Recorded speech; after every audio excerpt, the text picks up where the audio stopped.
Well, good evening, everyone. That sounded a little soft. Good evening, everyone. There we go. Much better. Welcome to the 2023 World Leaders Forum Inspiration Series. We are glad that you are here tonight. If I haven't had the pleasure to meet you yet, my name is Gene Kroom. I have the privilege of serving as president of Judson University. And of course, Judson University plays host, and we helped bring to fruition this wonderful World Leaders Forum programs that include not only the Inspiration Series, but conversations with Mark Vargas, as well as our World Leaders Forum main program that we have world leaders come in and speak to our campus and our larger community. It was birthed out of the vision of a Judson alumnus named Kevin No, who was a trustee at the time. And over the last 11 years, we've had amazing speakers literally from around the world, all walks of life, all different backgrounds, who have come to speak on our stage or in our community. And tonight will certainly be no exception. So we are thrilled that you are here. The World Leaders Forum Inspiration Series was founded in 2015. And we had some amazing speakers early on. Nick Vujicic, who was born without arms and legs, who has a ministry called Life Without Limbs, was one of our speakers.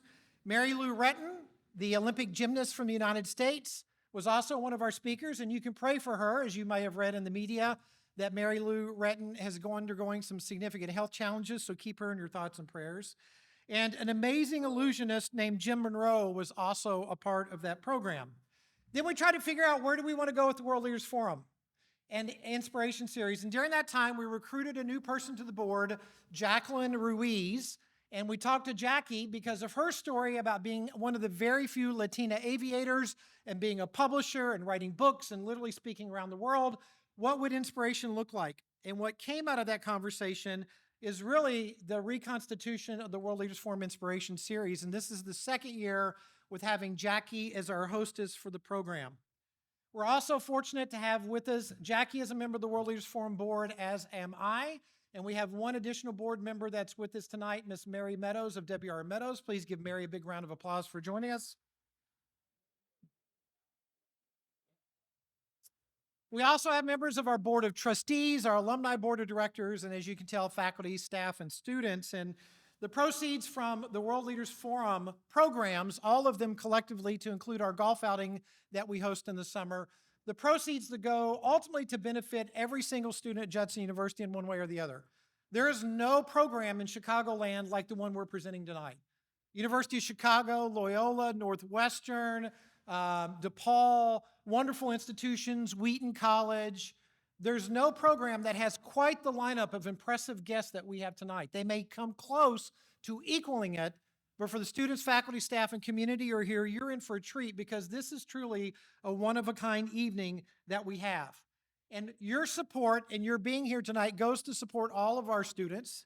I want to recognize a couple of our student groups that are with us tonight. I'm going to go through them very quickly. The Roser Scholars are with us tonight, the RISE students, the Judson Student Organization, our Latino Student Union, our Black Student Union, our First Generation Student Union, our Judson Scholar Athletes, and our international students are all with us this evening, thanks to the generosity of our sponsors and of our partners. And so students, because you are here tonight, I want to say a great big thank you. Thank you, thank you, thank you for being here tonight. Thank you to your coaches, to the faculty, to the staff that also encouraged the students to come out tonight, because I do think you're going to be in for a treat with an amazing program. And students, since we have so many amazing guests that are with us tonight, you probably know where I'm going with this, so hopefully make this loud and enthusiastic. That makes tonight a great night. Awesome. And we got a bunch of new Judson Eagles with us in the crowd tonight. You'll notice as guests start to come in and we start to fill up the seats, we have other important guests that are with us this evening, including a really neat partnership that we have with the school in Waukegan, the Affirm Leadership Christian Academy. Those young scholars will be coming up and joining us and sitting up here in the front row. These are young women that live in Waukegan, and we partner with them on their summer camp as well as guest speakers.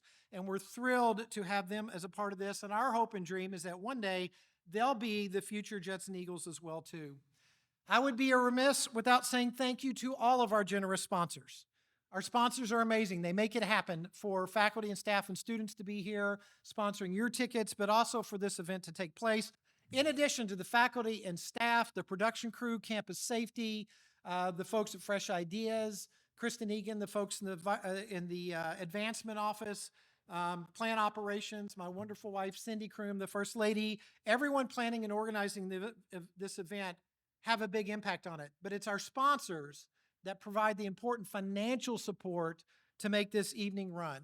And tonight we have an amazing presenting sponsor, Assured Partners. Assured Partners has been Judson University's insurance company for over 30 years.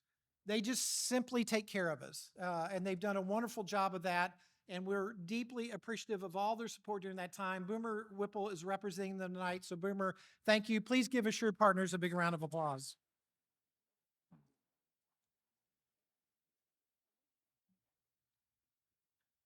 Now it is my pleasure to introduce our hostess and the person with the vision for this inspiration series. That is Jacqueline Camacho Ruiz. She is a visionary social entrepreneur that has created an enterprise of inspiration.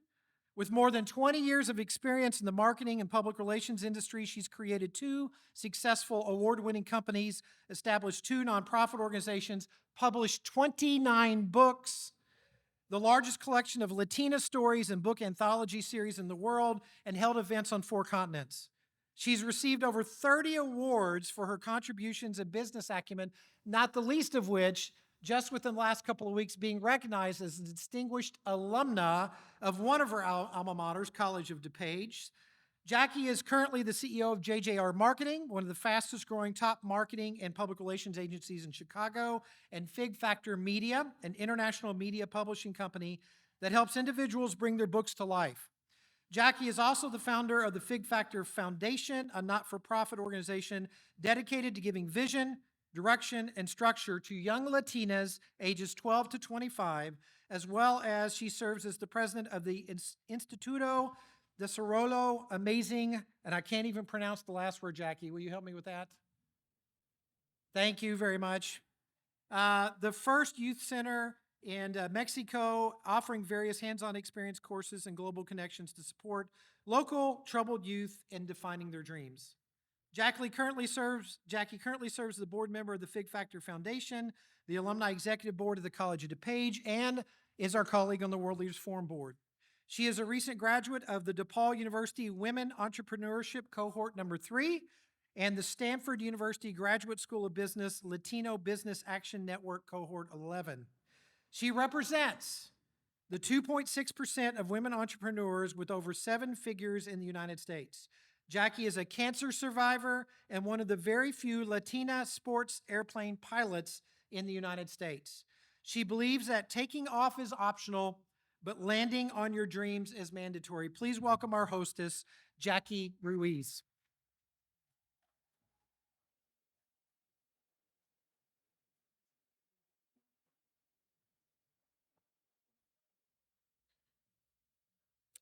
Welcome. Welcome, everyone. How are you guys feeling today? Today, we're in for a treat. Tonight is about inspiration. And you know how inspiration is shared with the world? Through storytelling. Inspiration is shared through experiences, through knowledge, and also encounters like tonight. I am your host, and it is such an honor to be here tonight because as soon as the last inspirational series was done last year, I went on a quest to find inspiration. And yes, I'm happy to report that we found inspiration. And tonight you're going to see the reason why. I am honored that you're all here today. I'm honored that events like this create encounters that can elevate our community, can elevate an institution that has given back for many, many years. And of course, I am a proud member and board member of the World Leaders Forum as well. So with that, we have an amazing lineup. And really to begin, I want to tell you about our amazing keynote speaker tonight. And I'm going to read her bio because You're going to be wondering if this is the same person. She is beyond extraordinary. And our hope is that you all take away, everyone here will take away one thing that can inspire and ignite the inspiration in your life so that you can do more and achieve more and land on your dreams. Allow me to welcome Dr. Shawna Pandya. She is a Canadian physician, scientist, astronaut candidate with the International Institution for Astronautical Sciences, IISA, aquanaut, speaker, martial artist, advanced diver, skydiver, pilot in training, VP Immersive Medicine with Luxonic Technologies, Associate Fellow of the Aerospace Medicine Association, and Fellow of the Explorers Club. She's also the director of IIS Space Medicine Group, chief instructor of the IIS Operational Space Medicine course, clinical lecturer, podcast host with the World Extreme Medicine's webcast series, primary PI investigator of the Shaw Canada Blue Origin student microgravity competition, and sessional lecturer for the technology on the future of medicine at the course of University of Alberta. She serves as a medical advisor for Astras and Above, a space development corporation. She's a member of the Ascend Guiding Coalition of the Jasper Dark Sky Festival Advisory Committee, as well as the Shaw Canada Board of Directors. Dr. Pandya holds degrees in neuroscience, University of Alberta, Space Studies, International Space University, and Medicine, MD, University of Alberta, and a certification of entrepreneurship graduate studies program from Singularity University. Dr. Pandya was part of the first crew to test a commercial spacesuit in zero gravity in 2015. Dr. Pandya earned her aquanaut designation in 2019 Neptune, which stands for Nautical Experiments in Physiology, Technology, and Underwater Exploration mission, and completed a second aquanaut mission, NEP-2NE, in May 2023, for a total of 11 days, 10 nights, or 235 hours and 15 minutes underwater. She also completed a centrifuge studies, emergency spacecraft egress, and sea survival training, and wilderness medicine training. She previously served as a commander during the 2020 tour at the Mars Desert Research Station. Her exploits have been previously captured in the 2019 Land Rover short, Another World, released with the Apollo 11 First Steps film, and the 2022 Fixed Space Navy and MOV Space Medicine theme campaign. She previously interned at the ESA European Astronaut Center and NASA Johnson Space Center. Her publications include a paper on medical guidelines for commercial suborbital spaceflight and book chapters on space technologies that have benefited terrestrial medicine, psychological resilience and long-duration spaceflight, and reproduction and sexuality in the long-duration spaceflight. Her extreme environment research has seen her put neuroscience payloads aboard the International Space Station and on the AX-2 mission with the upcoming physical science and biomedical payloads on Blue Origin and other commercial space missions.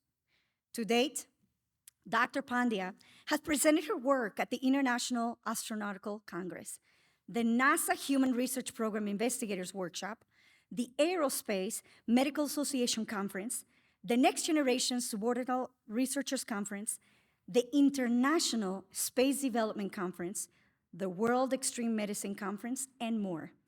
In June 2022, her austere and extreme medicine work took her to Poland and Ukraine to work with the refugees and internally displaced persons affected by the Russian invasion of Ukraine. With that, please help me welcome Dr. Shawna Pandya.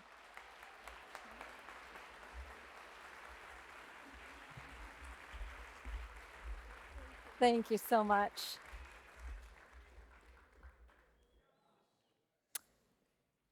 Can everyone hear me okay? Perfect. Is there a clicker to advance my slides? Yeah? You guys are my clicker? Perfect. Okay. So you've heard a little bit about my background. The title of my keynote today is called On Success, Failure, Resilience, and Pushing the Limits. Next slide. But if I had enough room, the real title of my talk would be On Success, Failure, Resilience, Leadership, Communicating, Succeeding, Failing, and Doing it Together. But that never ever fits on one slide, so we'll stick with the four-word title. This is based on my experience, learned on lessons from austere environments. Next slide.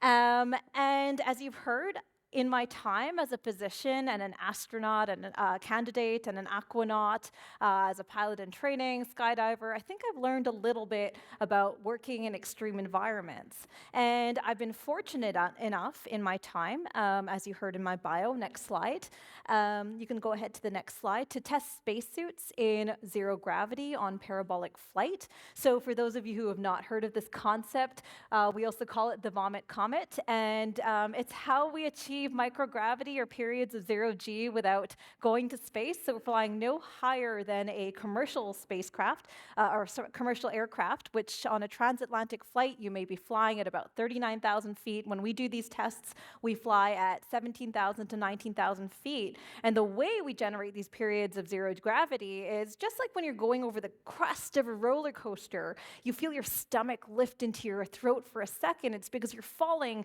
at the same rate as your vehicle. And when we do that, we are able to generate periods of 20 seconds of microgravity at a time. And instead of telling you about this, I'd rather show you.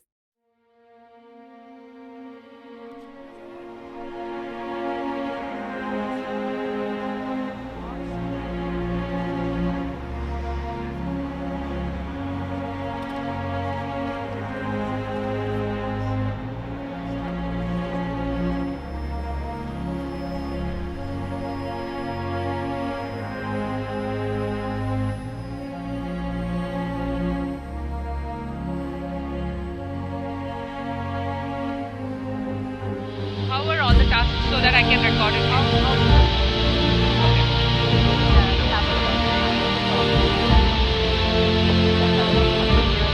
No rain in the back, no rain in the back. Umbrella?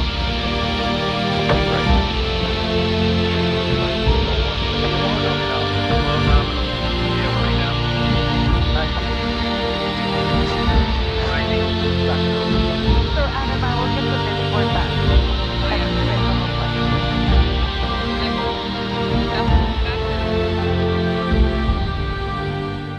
So for anyone who wonders what it's like to fly in zero G, I highly recommend it. It's impossible not to be in a spacesuit in zero G and not have a giant smile on your face.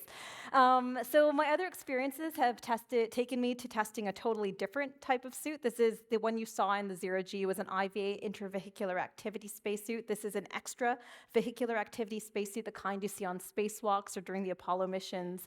And we were lucky enough to test this kind of spacesuit in a different kind of simulated gravity environment called gravity offset with the Canadian Space Agency in 2019. Next slide. My experiences have also taken me towards water testing and emergency egress spacecraft off nominal landing scenarios. That's a fancy way of saying a spacecraft crash landing. We'll talk more about that. Next slide. And we've learned about what it means to egress in an emergency scenario and take ourselves into the raft. And we'll talk about lessons learned from that this hour. Next slide. Our experiences have also taken us towards our own neutral buoyancy laboratory, so we can generate periods of buoyancy, working and floating underwater, performing work as if we were simulating a spacewalk and using a drill underwater, which is really fun. Next slide. And you've also heard that I earned my aquanaut designation during the Neptune mission, the Nautical Experiments in Physiology, Technology, Underwater Exploration missions in 2019 and 2023. And I think you're quickly learning that everything in space and exploration is an acronym, and there will be a quiz on that at the end.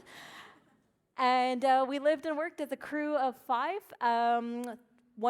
2 Canadians, 3 Americans, 1 female, myself, 4 males, and we lived and worked as a crew, as a family, performing meaningful science with relation to pupilometry with respect to physiology and testing really new cool technologies. My underwater excursions have also taken me to another underwater habitat where NASA trains its astronauts to become aquanauts at the Aquarius Reef Base. Next slide. And they call it the NASA Extreme Environment Missions Operations Missions. So I wasn't kidding when I said everything in space and exploration is an acronym. And I've also been able to go to a very special place on this planet. It looks like Tatooine, but this is the Mars Desert Research Station in the Utah desert. We call this real life on fake Mars. We go there to simulate Mars missions. I've been there twice as a crew medical officer and as a commander, and it's an incredibly special part of the world, and you are living and working with your crew in this little tin can for 2 weeks at a time. You're bringing your science, you're bringing your operations with you, and if you go up, you have to suit up because otherwise the Martian environment would kill you. So I've also been lucky enough to take my experience and bring my expertise in extreme environment medicine and teach my own space medicine class. And we took it a step further last summer, taking this remote and resource-limited environment medicine when I was honored and privileged enough to go to Ukraine, to the next slide, with the Canadian Medical Association of teams. And we were able to work with a very vulnerable group, and it was the honor of a lifetime to work with that team. And my skill sets and my experiences have also let me do really cool things with technology. I'm privileged enough to work with a Canadian company to leverage virtual reality as well as augmented reality to bring medical education, certification, diagnostic imaging to astronauts in space and to our most in-need communities on Earth. And I also get to do really cool sci-fi things come to life, like advise companies that are working to build the world's first rotating artificial gravity, partial gravity space station, straight out of Space Odyssey 2001. It's happening today. And finally, along the way, I picked up a few skills in diving, in piloting, and also in skydiving. And it was the honor of a lifetime last year when the Explorers Club named me to their EC50, that is one of 50 explorers changing the world that you need to know about. Which was incredibly privileged to be named a part of that group. Next slide, please. And this journey that started off being inspired by this woman who I saw go to space when I was a kid. Next slide. Dr. Roberta Bondar, Canada's first female astronaut. I saw her go to space when I was a kid, and this speaks to the power of representation because I looked at her and I said, she's Canadian, I'm Canadian, she's female, I'm female. So to be like her, I just need to go be a neuroscientist, physician, and astronaut, and boom, it's that simple. And this journey, this course I had set out for myself when I was a kid came full circle when in 2019, the Ontario Science Centre, Canada's largest science centre, featured my life's work next to hers, which was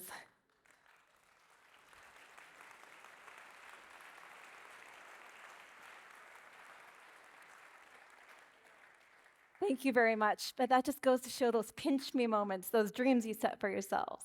They can come true. But that's not what we're here to talk about today. We're here to talk about you and how the lessons I've learned may apply to you. So the thesis I want to answer for you today is, how do we do hard things? What do we learn from extreme environments? And how do we keep striving to become the best versions of ourselves as individuals and as teams? And so over the next 20 minutes, I want to share with you 7 key lessons that I've learned from my time in austere environments. Next slide.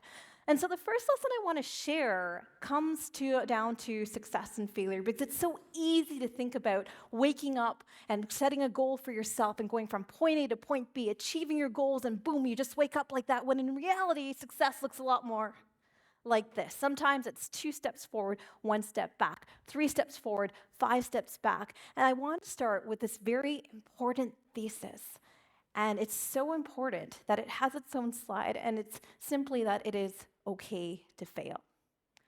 And it's so important that I'm going to say it again, that it is okay to fail. And in fact, I would posit that if you're always winning, you're probably not playing in the right league. And in fact, one of my good friends, she's one of Canada's 7th female fighter pilots, she said, if you've never screwed up, if you've never failed, you're either lucky, lying, or Jesus himself.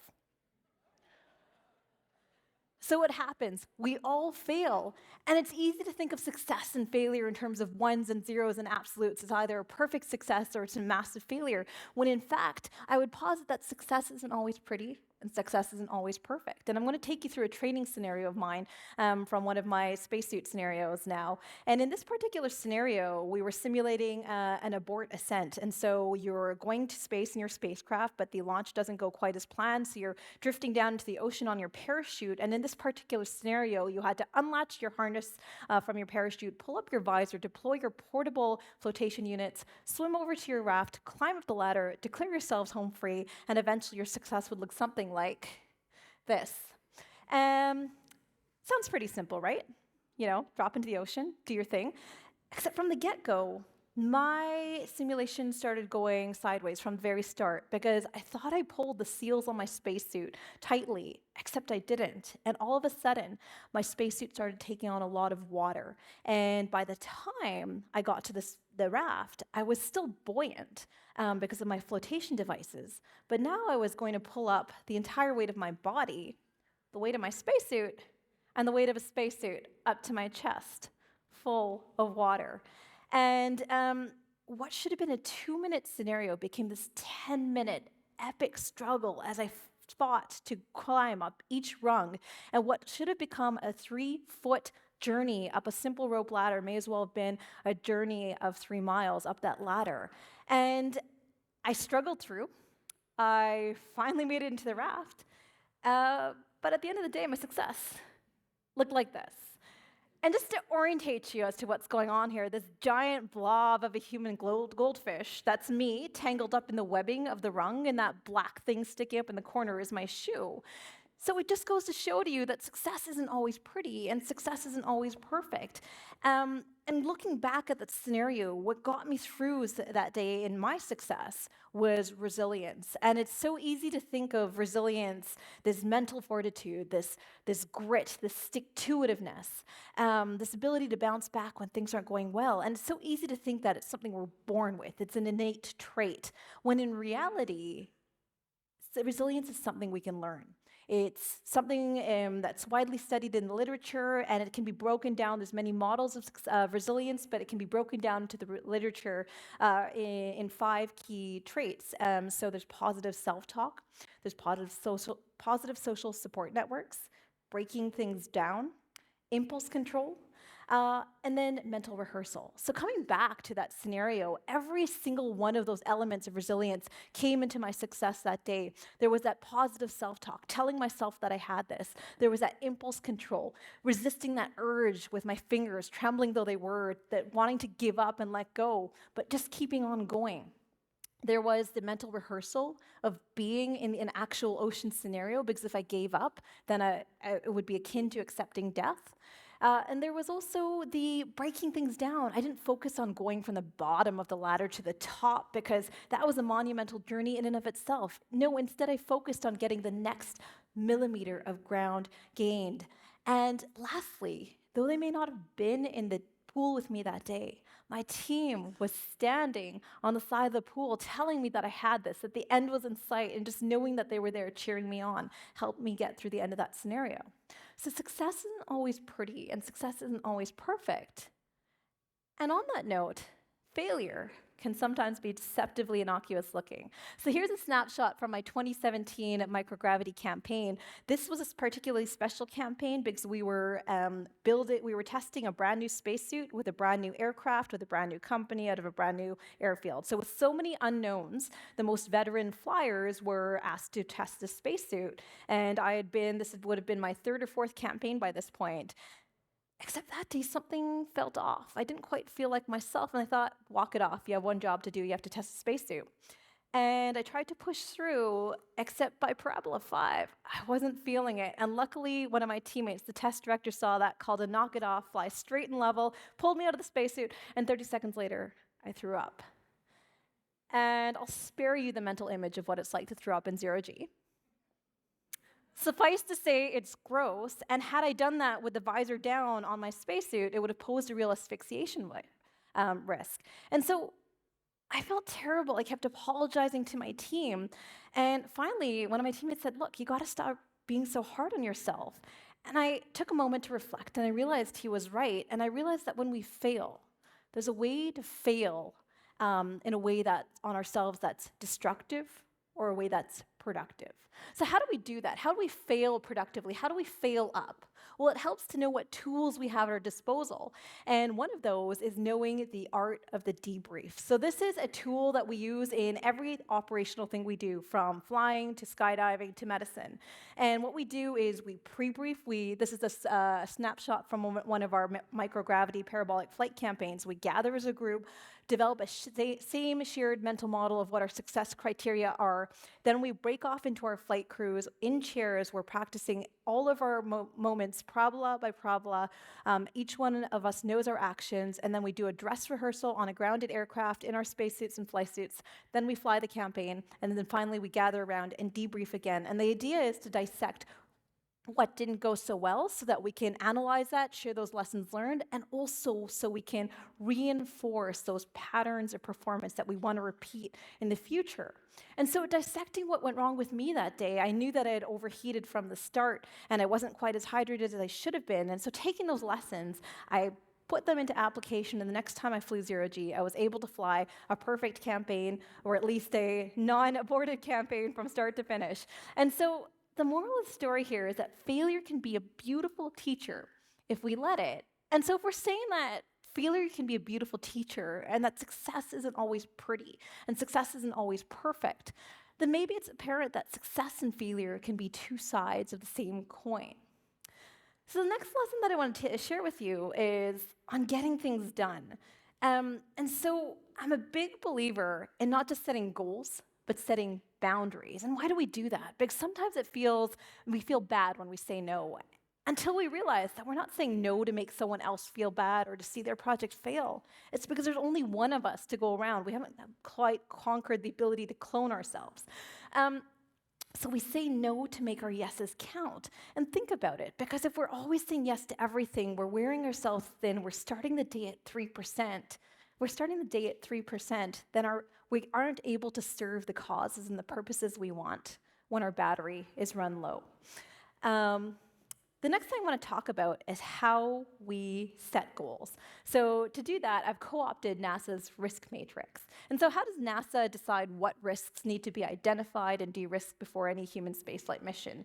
Engineers will recognize this as a NASA risk matrix, and so they take likelihood versus severity. If something is high likelihood, high severity, then it needs to be mitigated before a space mission can proceed. And so I do the same with goal setting, except I have co-opted the matrix to create a priority matrix. And so basically, when I'm trying to decide how I decide what's important in my life, I look at how timely something is versus how important it is to me in terms of values. I know there's a few pilots in the room, so the next tool I use to maintain my goal setting is this concept of maintaining a rate of scan. And so when you're flying a plane, you're trying to maintain this concept of situational awareness. You're looking at the environment in front of you, you're looking at your instrument dashboard panel, you're looking at your map, and you're constantly scanning between all of these things, trying to figure out where it is you are versus where you want to be. And it's the exact same principle if you're driving a car. You're looking at the road around you, you're looking at your rear view mirror, you're looking at your dashboard instrument panel, and again, you're trying to figure out your progress of where it is you want to be versus where you are right now versus where you started. And so when you're setting goals, it's the exact same thing. I set my short-term, intermediate-term, long-term goals, and I'm constantly maintaining that rate of scan to figure out where it is that I am versus where I want to be and what is my progress to get there. Finally, I just want to emphasize that there is a season for everything. So people often ask me, how is it that you're doing all of this? And I say, relax. It's not like I'm flying the plane, skydiving out of the plane, landing in the ocean, swimming out, running into the emergency room just in time to deliver a baby. That's not it at all. Just like you're a star athlete, and I know there's lots of athletes in the audience today, even if you're on the lacrosse, volleyball, basketball, soccer, football teams, you're not training for all of those things in the same season. So there's a season for everything. The next lesson is No one gets to where they are alone. Everything that I do is a careful coordination between teammates and careful lessons cultivated in learning to be a good teammate as well as a good leader. And so part of that is defining the culture that we want to see as leaders. This is true of our workplace, this is true of our teams. So it's not just, I like to say that leadership is like a hall of mirrors. It's not just what we preach, but it's what we tolerate. And so every single one of us in this room here has a form of privilege, even if we've historically also been seen as coming from a different background that's less privileged. If you're in this room, if you're here and you're warm and you're here in a community that wants to see you succeed, you have a form of privilege. So every single one of us has a form of privilege that we have the ability to use for good. And so on that note, I want to tell you a story from my time in Taekwondo now. When I'm a second degree black belt, and every single one of us has the ability to define the team culture we want. And I was once training as a black belt, and we were doing a warm-up, and our instructor said, all right, we're going to take the resistance bands, and we're going to use them to train for resistance for the strong and the less strong. And then one of the senior black belts, he was of a certain era, and he said, oh, you mean the boys' bands and the girls' bands? And what my head instructor did in that moment, I'll never forget. He said, no, I don't mean the boys' bands and the girls' bands. I mean the resistance bands for the strong and the less strong. And then he very purposefully took the resistance bands for the less strong and used that for his warm-up. In that moment, he was giving us permission to have a culture of being ourselves and not having to strive to someone else's standard. So how do we create this culture? So there's 3 questions I like to ask. So how do I make it better? Why does it matter? Many of us may have been through hard cultures to get to where we are today. And even if we can tolerate that kind of culture, what about those who come after us? And so one note on resilience, coming back to that scenario in the pool, in the spacesuit training scenario in the water. Sometimes when we find ourselves at a disadvantage, it's not just an us problem, it can be a systemic problem. So fast forward to 2021, when I again was repeating the scenario of having to go into the water. I promised myself I would ace the scenario this time. I would pull the seals on my spacesuit so hard, no water would get in. I would go up that rope ladder and I would just master that scenario. And to the point where I was one of the veterans in the class and I was asked to demonstrate how to do it for the rest of the rookies who were attending. And as soon as I hit the water, I pulled those seals on my spacesuit so hard, and again, felt my spacesuit fill up to my chest with water. This time, when I came up to the rope ladder, I realized I had lost a form of privilege that I'd been taking for granted the last time I'd done that scenario pre-pandemic. There were no gyms to work out in during the pandemic. All I could do was work out at home. I lost a lot of core strength, a lot of muscle mass. So now not only was I struggling to come up this rope ladder, I was doing it with a lot less core strength. And so what I realized that in that moment, it wasn't a me problem. These bony little wrists were never going to fill the arms of that spacesuit. No matter how hard I worked and how perfectly I performed that scenario, I was always going to have a spacesuit of water up to my chest. And what we realized in weighing the different participants in that particular course is the tallest guy, the 6'6" Brazilian guy, only took 6 pounds of water in his spacesuit. He was able to get into the raft no factor. The littlest member of our class at under 100 pounds took on 40 pounds of water. She was never going to get into that spacesuit. So this is an important point of what it means to be equitable as well as promote a system of equality, in that equality is giving everyone the same size spacesuit, but equity is giving everyone the same chance of success. So what we did is, if the spacesuit wasn't going to allow us to succeed, we swapped it out for a raft that was much easier to get into. And that's what we mean by addressing systemic fixes. The next point on teamwork that I want to make is why it's so important that we encourage everyone to succeed. Because we're only as strong as our weakest team member. So why does it matter that we encourage and uplift everyone to succeed? Well, it's because when we encourage multiple viewpoints and multiple perspectives and backgrounds and experiences, then we see and we set ourselves up for success for being able to see multiple solutions.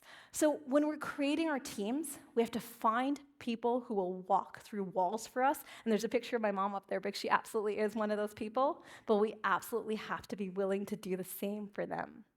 And so the last part I want to talk about when it comes to leadership and teamwork is how we think about leadership, because it's so easy to think of the leader as the one who's leading the pack from the front, leading the charge, who's always barking out orders.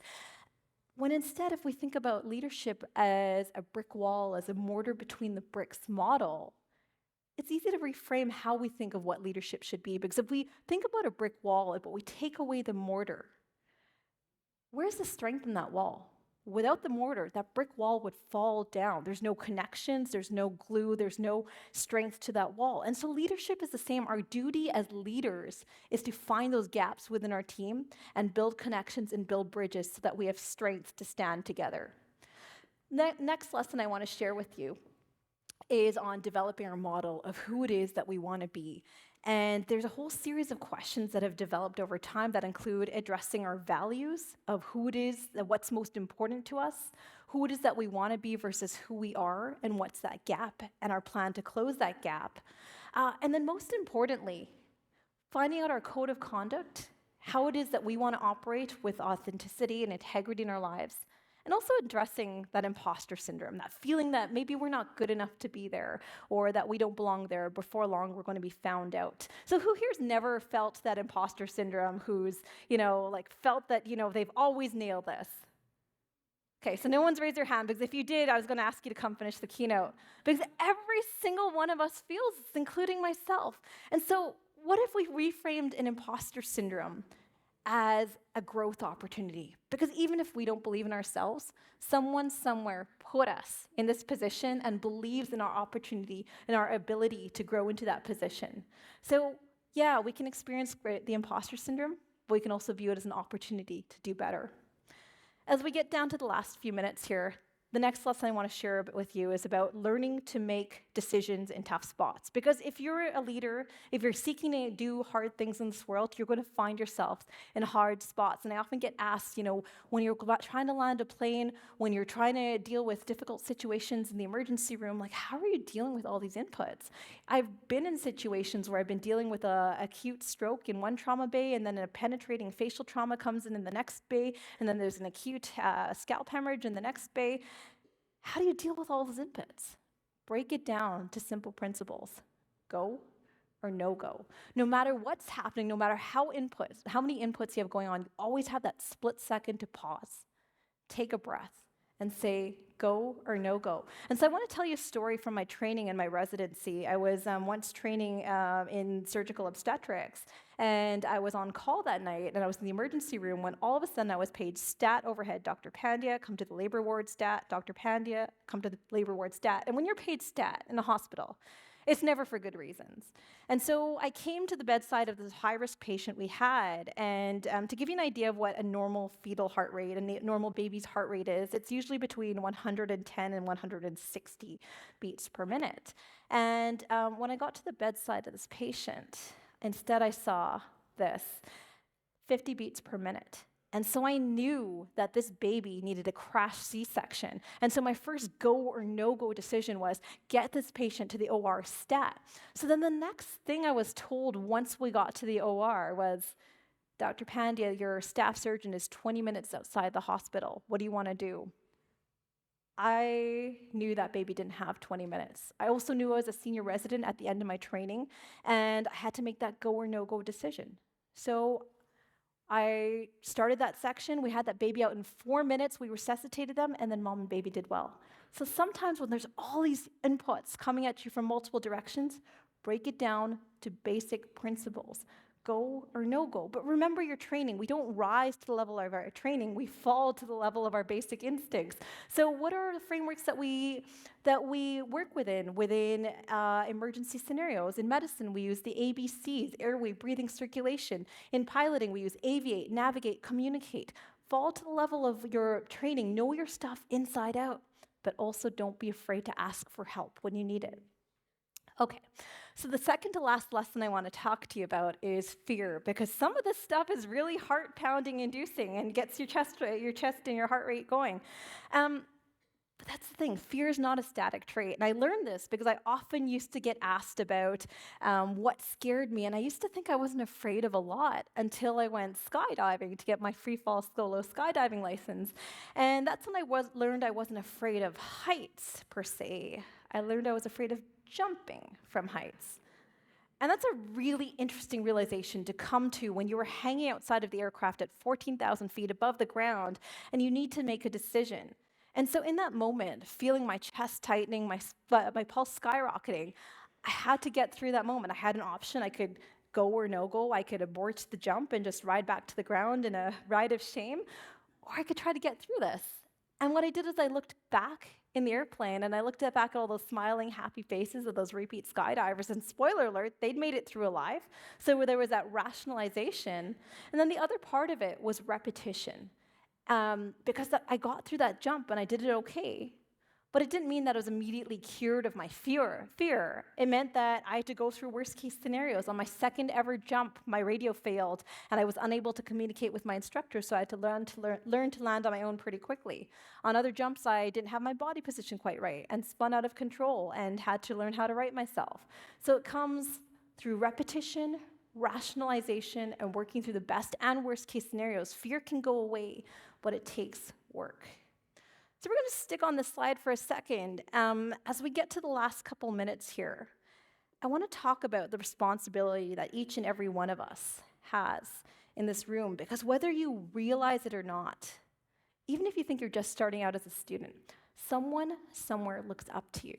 Someone wants to be like you. Maybe it's a grade 12 student who thinks that you are just killing it, that you're being part of all the clubs, that you're doing great academically, that you're on a career path that they want to be in.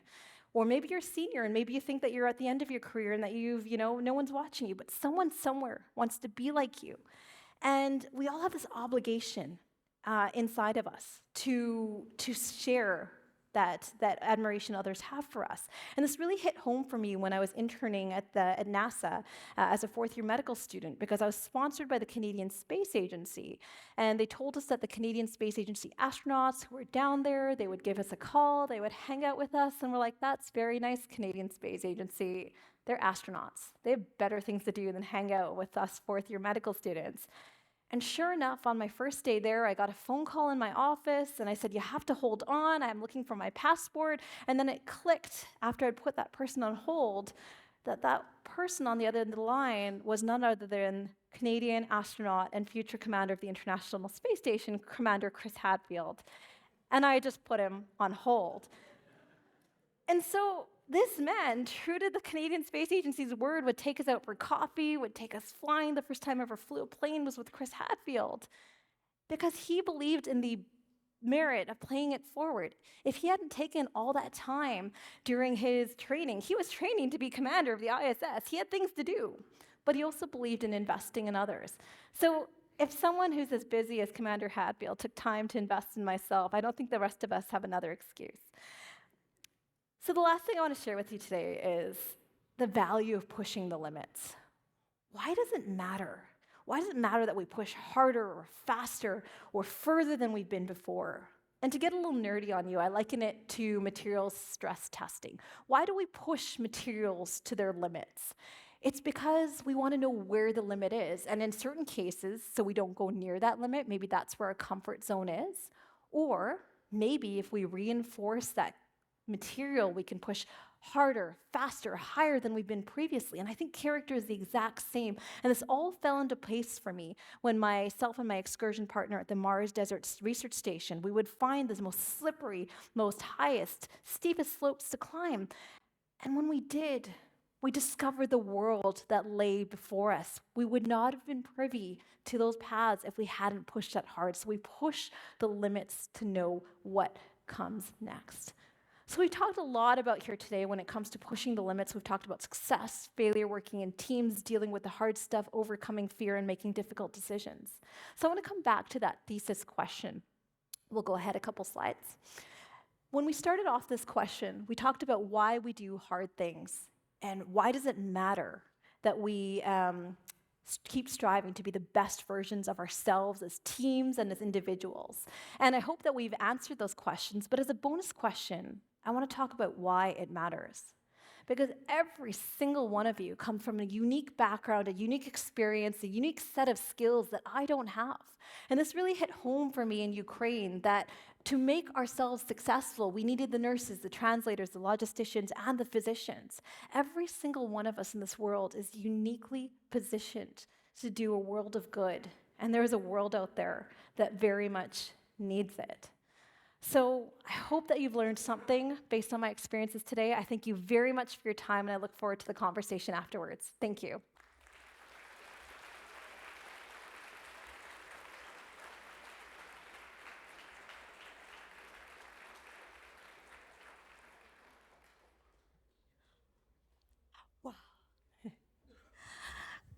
I want to be a doctor. I want to be an astronaut. Who is inspired? And at this point, I'm going to ask our amazing panelists to join us on stage with Dr. Pandya.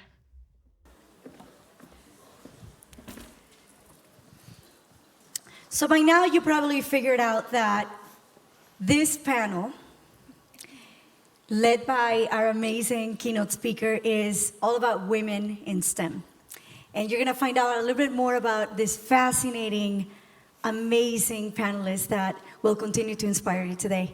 And with that, I want to welcome Tamara Holmes. She is the CEO of Aerostar Avian Institute, nonprofit, and also consulting corporation.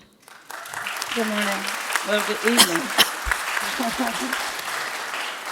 You're certainly paving the way for brown and African American and the community to be in the world of aviation. So thank you so much for all the work you do and the legions of people you've inspired through your connection. We also like to welcome architect Alicia Ponce.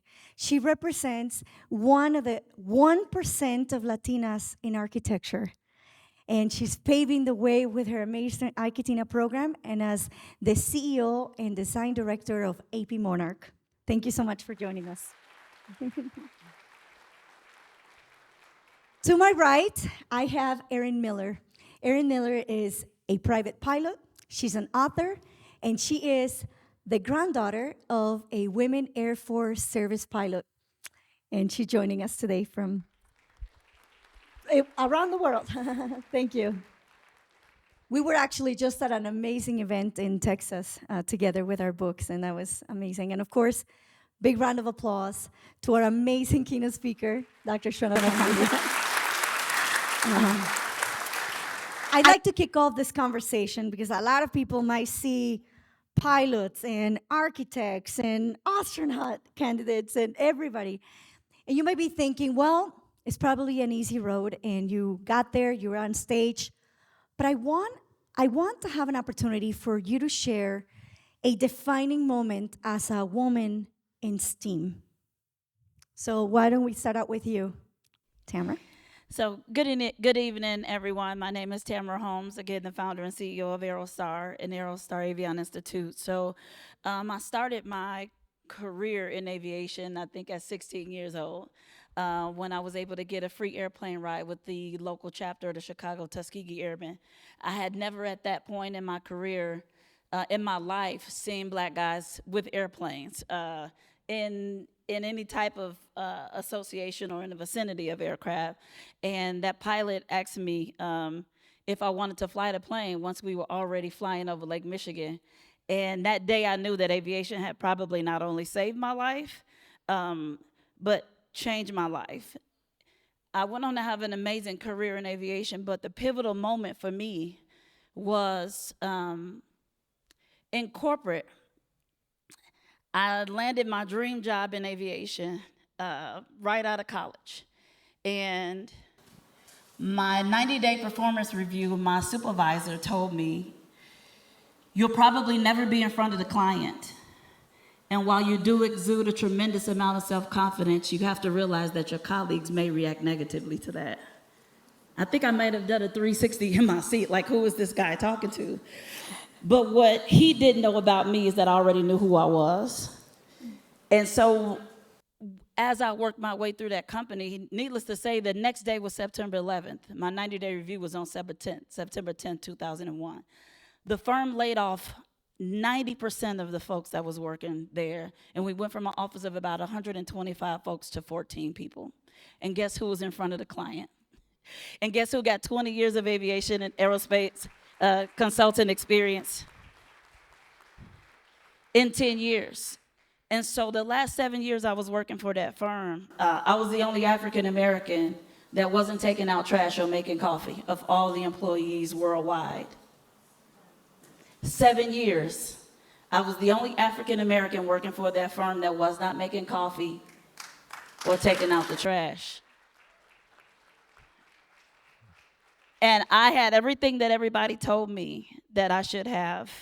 I had the house, I had the cars, I had a corner office with a view of downtown, and I felt empty because I was the only one everywhere that I went. And that's when I started doing minority and woman-owned business compliance reporting and realized that on a $14 million contract, we were not meeting our M&WBE goals. And so to Pandya's presentation earlier, knowing who you are, I looked in the mirror, I said, I'm a woman, I'm a minority, I need a business. And I went back to my company, and my first contract was nearly 6 figures at 28 years old, which is what I used to start the first company named Aerostar. And I didn't know at the time I became one of the only women of color in the world to own and operate an aviation business.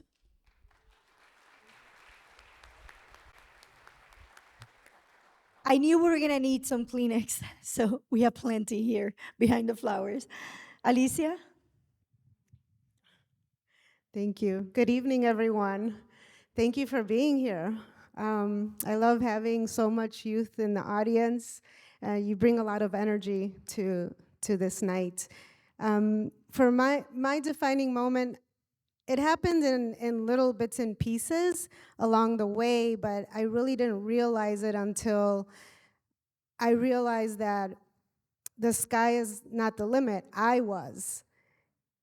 And when I realized that, it took me a long time. As easy as it sounds to when you hear that, believe in yourself, you can do it, you know, I believe in you. It's all in here and in here. But once you decide to do it, once you decide that there are no limitations for you, it's gonna take work, of course, where you wanna get to. The doors, the floodgates open. You know, all of the limitations that you had, all of the possibilities become open. I really related to what you said, Tamara and Dr. Pandya, on, you know, imposter syndrome too, right? And it's just making sure that you do surround yourself with people that are going to cheer you on.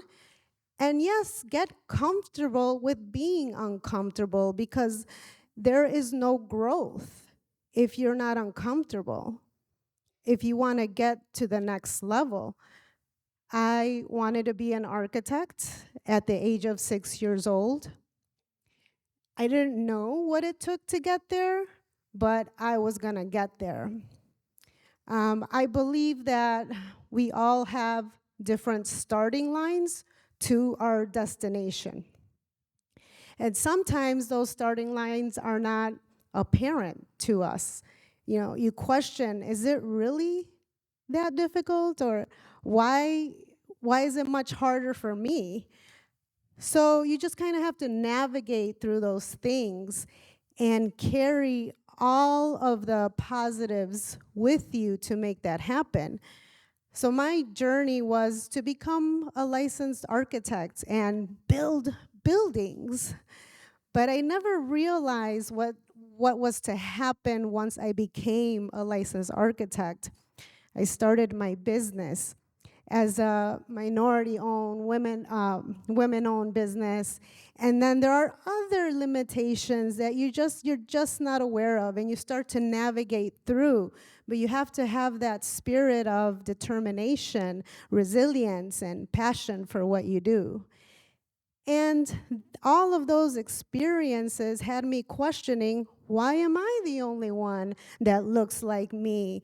Why aren't my colleagues asking me, what are your goals? Come to the interview with me. Let's meet the client together.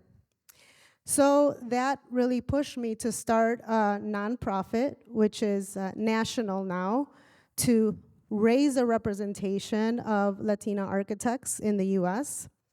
And we are slowly but surely moving the needle, licensing Latinas who are pursuing this career.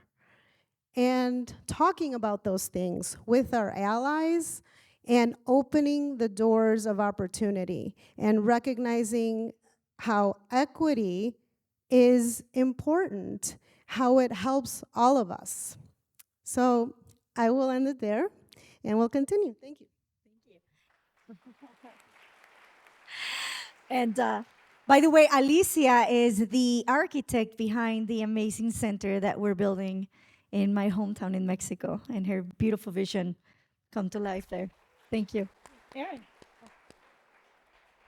So I believe the question was something about a defining moment in STEM.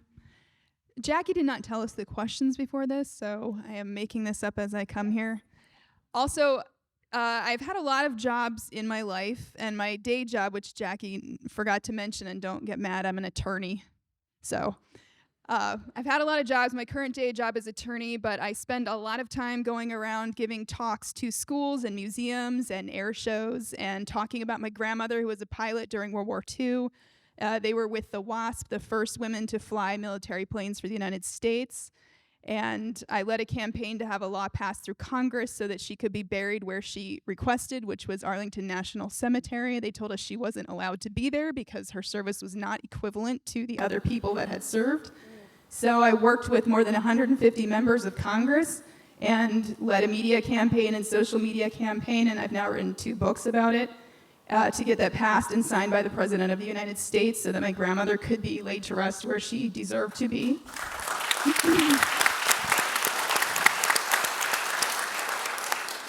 But referring to Dr. Pandya's presentation, she mentions a part of paying it forward and talking to young people, and that's part of what I do ever since. So that happened 2016.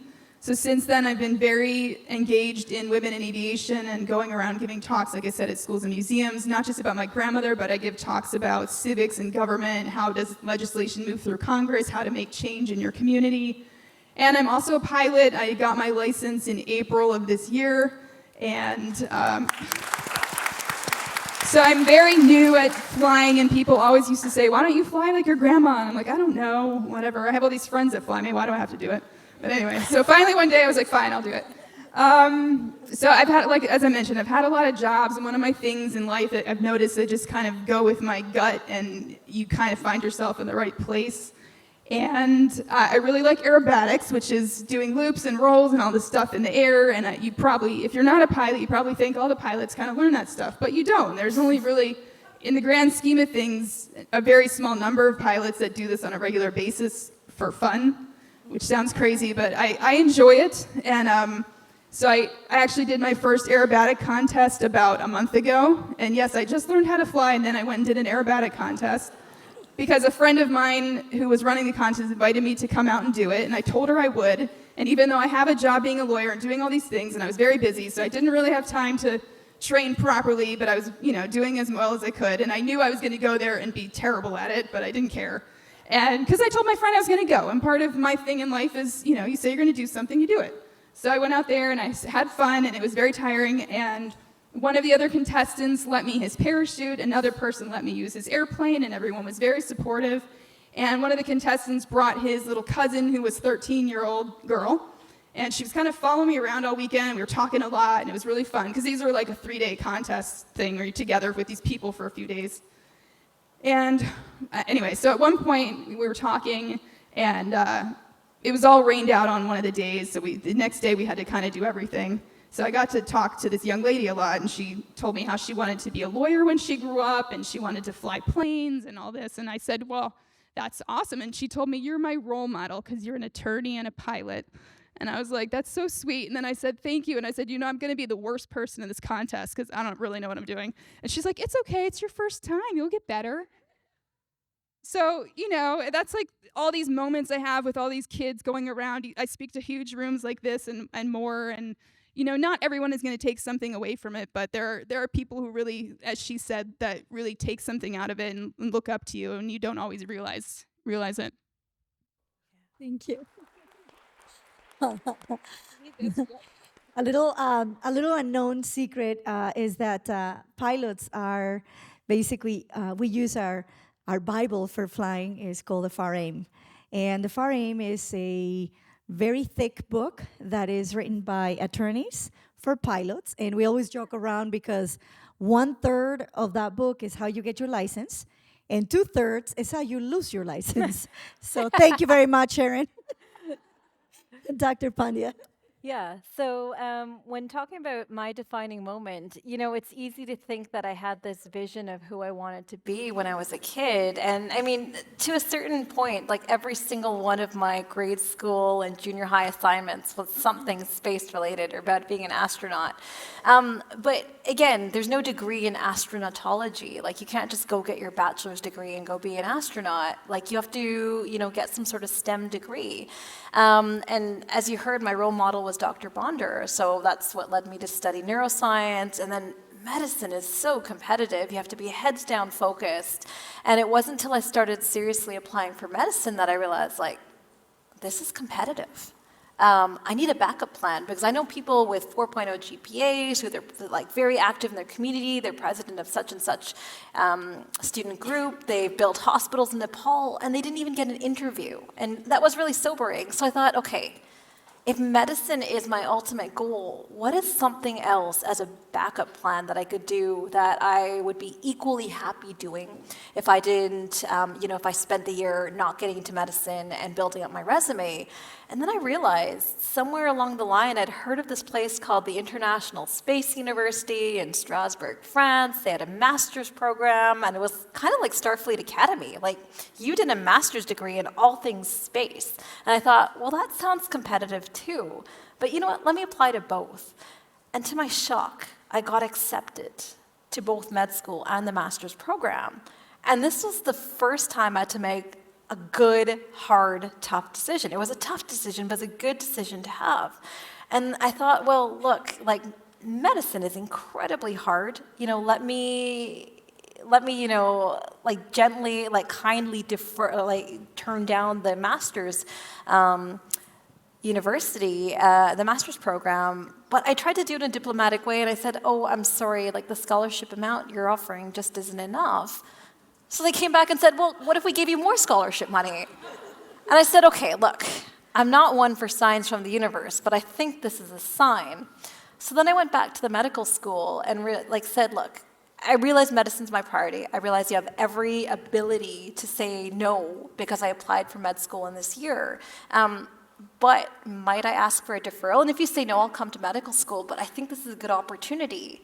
And again, to my shock, they said yes. And so I was able to go to the master's program, and that was the beginning of realizing that you could make space medicine part of your career. That was the first time I interned at the European Astronaut Center with the European Space Agency in their Crew Medical Support Office. I was able to do a thesis that contributed to human spaceflight, and that in turn made me a strong candidate for the Johnson Space Center internship at NASA. And it came down to being able to ask, just ask and advocate for yourself. And so, that was a defining moment because it's sort of hey, I want to do this. Maybe I'll ask for things. And wow, you can make a career out of this. And so that's where it all started. And then when it comes to defining ourselves, for me, it's always been this journey of trying to set a goal, set a limit, and then once I meet it, try to redefine it. So I think it's a journey that's been started, but that's incomplete. And I feel like I'm just getting started here.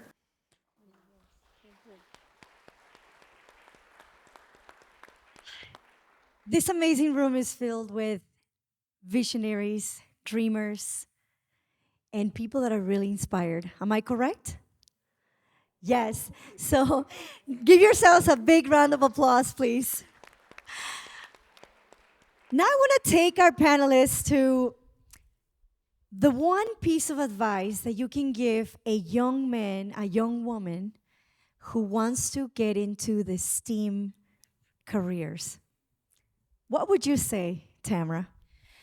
My one piece of advice would be to own your talents. There's so many of you guys that have natural talents, gifts, and abilities, and you can ride that only so far. You really have to take the next steps to perfect your craft, and in that you have to specialize, specialize, specialize. Everything in STEM is about specialties.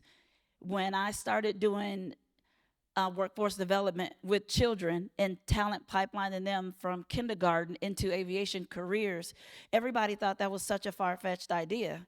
But we do the same thing when students play an instrument. We do the same things when students play sports. We do the same thing when students have different skills and abilities in art at a young age. But STEM, it seemed like this thing that you had to wait until you got good grades in high school and then made a decision before you graduated. And so when it came to specializing, now I specialize in workforce development from kindergarten to career. There was no job or no book or anything that told me that was a career pathway. And so when the White House calls and the Department of Defense calls and the Pentagon calls and NASA calls and FAA calls, you're like, oh, you guys need workers now because it's a global shortage of pilots, mechanics, and air traffic controllers and everything else. They're saying, how did we get this done? And I started working on it 15 years ago. And now we have the solution to solve one of the biggest issues in the aviation and aerospace workforce today, not just in the United States of America, but across the globe. I've been to 6 different countries in the last 12 months talking about the same issue. And so my specialty became something that I mastered because it came natural to me to help young people find their place in the career field that lacked representation grossly. And so it's not always about finding the right job or the right opportunity. Sometimes you have to make opportunities. And then sometimes opportunities present themselves to you because you have been preparing for this thing for your entire life and didn't even know it. Like when medicine meets space, right? When workforce development meets school, meets a workforce shortage. All of these things, literally, like you said, the universe opens up to you. And all of the solutions and everything that you were meant to do, they literally just start unfolding before your eyes. And you can't plan for that, but you can prepare for that. Erin. Me? Yes. I'm being disruptive. Because that's how STEAM is. That's right. Disruptive. Well, I was talking earlier to someone else, but similar type of thing, that a lot of people get this message of STEAM as like engineering, science, math. It is, but it's also lots of other things that go into the things that support those things. Like not everyone has to be the astronaut. Not everyone has to be the pilot. There are people that are needed to design the astronaut suits, and people who are needed to design the airports, and people who are needed to do all things that support all of that. You don't have to be the person doing the actual math and science part of it, because there's a whole team, like she said in her talk. There's a team that makes everything happen. She can't be a doctor in Ukraine standing there in the middle of a field and be like, hi, patients, come over. Like, you need people to bring, you need people to organize, you need nurses, you need all these people to help you, you know. You can't just be, so you can look and be creative about, okay, I'm really good at something non-traditional, not thought of as STEM, maybe like photography, but then you go out and work for NASA, and you're a photographer for NASA, you're a aviation photographer. You know, we need all of these things to complete the picture, right? Elisa? She has a microphone that has a red theme with your outfit. So Let me it's turn it this way. Just to saying. match my outfit. I would add to everything that has been said is just is to always be curious and ask a lot of questions. You know, when you ask a lot of questions, again, the doors continue to open. For me, it was, you know, yes, I chose architecture, but I connected it to my love for nature. And so I specialize in resilient, sustainable architecture. And due to our natural state of where we're at with climate change, buildings have a lot to do with that, with carbon emissions going into the environment. And so I believe architects are superheroes because we can design buildings that help reduce those carbon emissions and make really cool buildings that feel really good and are friendly to the environment and are around for future generations. And that's huge. And the more I started to explore into that, connecting architecture with nature, I got into biology, right? Collaborating with biologists, botanists, and learning how to mimic nature systems into our buildings and technology. So that is just really, really interesting, the way that we can study an owl's wings, the acoustics. When they prey upon their next meal, the structure of their wings are very, very quiet. So we study the structure of their wings for acoustics in this room, for example, in auditoriums. And that to me is like nature's been around for over 3.8 billion years, and it works, right? We know that it works. But we have to do our part and work with it so that it sticks. I think Earth will stick around, but we may not. So be curious. I met a lot of people that once they find out I'm an architect, they say, oh, I wanted to do that, but I wasn't good at drawing. I wasn't good at math. I was okay at both, right? But it didn't deter me from continuing on this dream to build architecture, to do architecture. And I practice and I practice and I practice. It's like, 10,000 hours to become an expert at something or a professional at something. And I most definitely have done that and then some. So practice, practice, practice, trial and error, test and fail until it works. What's wrong with that? So be curious. Love that. Thank you. Dr. Pandya, I know you're involved in so many different STEAM-related careers, and I'm curious to see what you think the future of STEAM, or what are you seeing since you started getting involved in all these different facets and this metaverse of all the things that you're doing, and what can organizations do to support more of the STEAM careers? Yeah, that's a great question. And so this is an incredibly exciting time to be alive, because things that it has taken me decades to achieve in my career, to fly biomedical payloads in space, high school students are getting to do now. Like, they have opportunities open to them today that would have been unfathomable. Like, they're building satellites, they're building robots, they're educating themselves with YouTube and massive online open courses. Like, this is the time to educate ourselves. And so it's not just a youth-only opportunity. We're seeing professionals going to second, third, fourth careers, lawyers becoming pilots, right? And so it's like, this is the time, if you want to be part of this changing wave of humanity and technology, seize the resources that are out there. Like, if there's something that's holding you back, figure out what it is, because this is your time to be part of the change and the change for humanity and find your place in architecting our future. So there's just so much out there. It's beautiful. Thank you. Well, as you can see, all these amazing women are paving the way. They are creating a legacy. They're transcending. They're inspiring millions of people with their story. And I want to know, what motivates you? What inspires you? Today we're speaking about inspiration. We said that inspiration is shared through knowledge, experiences, storytelling.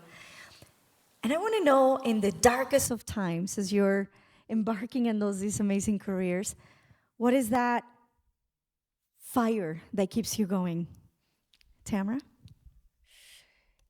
Well, if it's only one person in the audience that really knows me, and that's my sister, so I won't go into too much detail on how much of childhood that I had. But what motivates me is I've always been a rebel at heart. And the best way to get me to do something is to tell me that I can't do it, I shouldn't do it, or explicitly don't do it. Because that's literally a green light for me. And I wouldn't recommend this to everybody in the audience, but some people are wired that way. My brain has always been wired for risk. It's always been wired for adventure. It's always been wired for curiosity, like you said, be curious. And so that's what motivates me. Seeing the light bulbs go off for other young people the way that they went off for me, that's irreplaceable. When you take a kid up for their first airplane ride, and you already know what that does to young people. And so I am motivated by the opportunity that we have now to duplicate the good in ourselves in the next generation. Seeing them be extraordinary so much. I mean, the way that they are accelerating through content, like you said, learning different things, they are risk takers like we have never seen. I saw a YouTube video the other day, like a meme where the baby was born and like took the scissors and cut his own umbilical cord and got up and walked out the hospital. And it's like, I don't know if anybody else saw that on the internet except me, but that's the mindset of these kids now is so far beyond what we could have imagined. And the generations that you're looking at now, we literally grew up with 8-tracks and record players and CDs and went to MP3s. And now, the next thing is you're going to be able to think of a song and hear it play in your head through, like implants. So, I mean, it's coming. Again. What motivates me are a couple of things. First was just creating something out of nothing, just creating experiences for people, the spaces and reactions, whether it's a home or a concert hall or a museum or, a school, right? What experience do you get out of that? And that to me is just pretty amazing, because when a space makes you feel uncomfortable and when it makes you feel happy and comfortable. And as I evolve in my career and the years pass by, continue on, there's climate change. That is what is really motivating me and pushing me, and looking to push the boundaries and innovate and talk to as many people as I can, from scientists to designers, engineers, all across the board.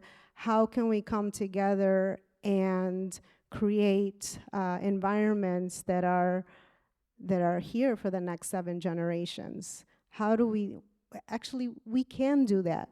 It's just it's a struggle to get past that. This is the way we do things. Like, we don't know what that is. Like, we don't know what, we don't really do renewable energy, or it costs too much money. Let's get beyond that, because we have a limited amount of time before we start feeling the implications. We started to see a lot of different weather patterns, right? But when it hits us directly, that's when it'll be a little bit too late. But I am hopeful that we do have the tools and the resources to do it. I call them 2 case studies at home. I have an 11-year-old boy and a 10-year-old girl. And they also motivate me, and they see me every day, and they question things as well. And it's interesting to see the development of both of them, because they kind of are opposites, and both of us, my husband and I, we're very much into let's do it. We're wired to take those risks. Me a little bit more, I think, and he'll bring me back into reality often. But it's interesting to see how their minds are developing, and having those 2 case studies, and because they are the future They're the future, and so we're learning from each other. We have our little ecosystem at home. We all learn from each other. So those are three huge motivating factors. I'm happy to say that I also have 2 case studies at home. One case study is 13, and she motivated me to write my first book. And my case study at 17 years old motivated me and inspired me to create my first company 17 years ago. So I've never heard of our children, but it's such a great context. So thank you for that. I'll always remember that. Erin.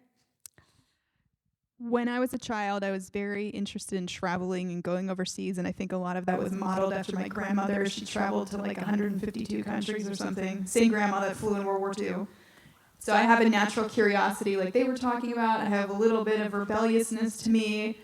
Like, please don't tell me I can't do it, because then I'm going to have to spend time going out and showing you that I can do it, and I'm busy doing other things, and I really don't, come on.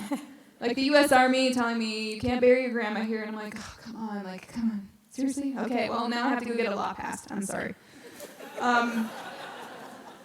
But yes, and other motivating things are, like I said earlier, when I'm giving these talks and meeting people, and during the process of doing this campaign for my grandmother, a young lady from the Air Force who was a photographer, so back to the STEM is not always what you think. She's a photographer, PR person for the Air Force. And she was doing a project, and she requested to do her project on my family and our campaign for my grandmother. So she met with us a bunch of times and followed our campaign and came to my grandma's funeral. And anyway, during this process, unbeknownst to me, and she told me, I don't remember, apparently she was really interested in flying, but she joined the Air Force and kind of, I don't know if she thought she couldn't do it or whatever. She ended up not doing it. And then about two or 3 years later, she messaged me on Instagram, and she sent me a picture of herself in an Army uniform with a helicopter. And she goes, so I left the Air Force and joined the Army's helicopter training program, and I just graduated today from undergraduate helicopter pilot training, and it's all because of you and your grandma. So when people send that stuff, it's pretty motivating to think, again, like you're influencing someone, you don't even realize how much you're doing it. But those type of things, just little things that happen, or even big things, you don't realize it's happening, and it's very motivating to have people tell you things like that.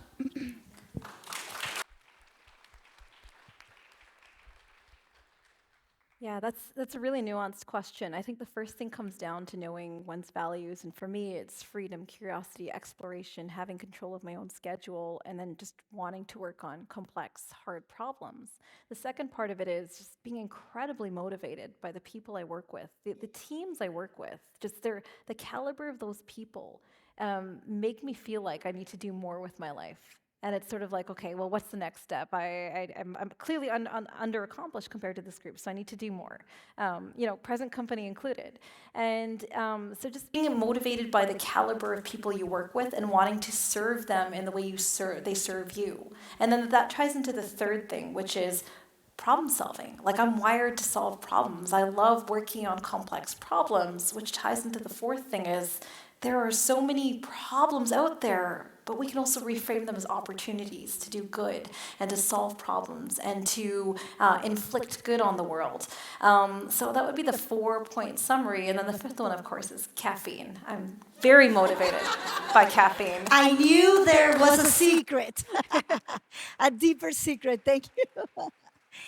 And that, ladies and gentlemen, bring us to the end of this amazing panel. We could certainly speak for hours on all these motivators and all the things that these amazing women are doing.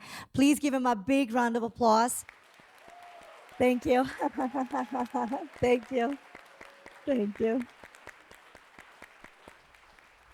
So I just want to remind you to explore, to create, to disrupt, to dream, to make it happen.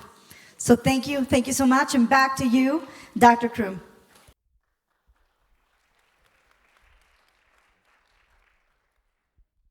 All right, well, our panelists are coming to stand right up here in center stage, please. All 5 of them. We want to give a very special thanks to them for an amazing program and for their wisdom, insight, and obviously their inspiration. And so we have a couple of very special thank you gifts that we want to give them. These thank you gifts are rooted in our community here in Elgin and West Dundee. In part, and how we want to share those. The first one is for our panelist and for our host, Jackie. We have a special gift that we want to share with you all. Judson University is very blessed to have a connection with David and Mark Perlman of Perlman Jewelers, which is located in West Dundee. And Perlman Jewelers, not only do they make wonderful jewelry and things like that, Mark and David happen to be amateur butterfly experts. And Dr. Jerry Kane, my predecessor in his wisdom, made them research associates at Judson University. So as amateur butterfly experts, they've done things like go to foreign countries and catalog an entire conservation area of all the butterflies, and then publish original research as academics, even though they aren't credentialed and don't have degrees in those areas. They're amazing men who have a huge passion for butterflies. And I think the butterfly thing fits this conversation tremendously, because let me tell you about the pictures you see on the screen. These are butterfly wing pendants. They are made from finely crafted sterling silver. That's what frames them. The pieces of the butterfly rings are real and natural. These butterflies come from tropical butterfly farms where live butterflies are raised to be used in live butterfly exhibits around the world. Butterfly farming ensures the health and stability of the world's rainforests and is 100% sustainable. Butterfly farming provides income to local residents who otherwise have few other sources of income, while simultaneously disincentivizing cutting down rainforests to create farms. This is the important thing because they put this in all caps to make sure we all understand this. No butterflies are harmed in this process. No butterflies are harmed in the creation of these pendants. The wings are collected only after the butterflies pass away naturally. The butterflies in these pendants come from a variety of locations, including Madagascar, Peru, Tanzania, the Philippines, and the Czech Republic. They are among the most popular and beautiful butterflies in the world. And in fact, in each of your containers, the Perlmans put underneath that the name of the butterfly, the species, and the uniqueness in the geographic location. And we just want to say on behalf of Judson University, thank you for being a great panel. We appreciate that a great deal. For Dr. Pandya as our keynote speaker, we are based here in Elgin, and the Elgin Watch Company has a huge impact on the history and trajectory of Elgin, Illinois. And we also partner with another jeweler to help us provide these wonderful gifts. We are presenting you with a pocket watch from 1900. And it says that we are very proud of our watchmaking history here in Legacy in Elgin. The Elgin National Watch Company was the largest watchmaking site in the world. It was in operation for more than 100 years and produced about 60 million watches. This pocket watch being presented was created in 1900. There were only 5,000 gold-filled pocket watches produced that year. This 7-jewel hunting watch features a Model 6 movement and nickel finish. We acquired this watch from our friends at Shockey Jewelers, a family-owned business in historic downtown Elgin. Dr. Pandya, thank you very much for coming to Judson University. We appreciate it. And on behalf of the entire Judson University community, we want to say thank you for being an amazing panel and blessing our evening tonight. Students, this part's very important. You do not have to swipe out. You're welcome. Congratulations. Go enjoy your evening, and thank you, everyone, for joining us tonight.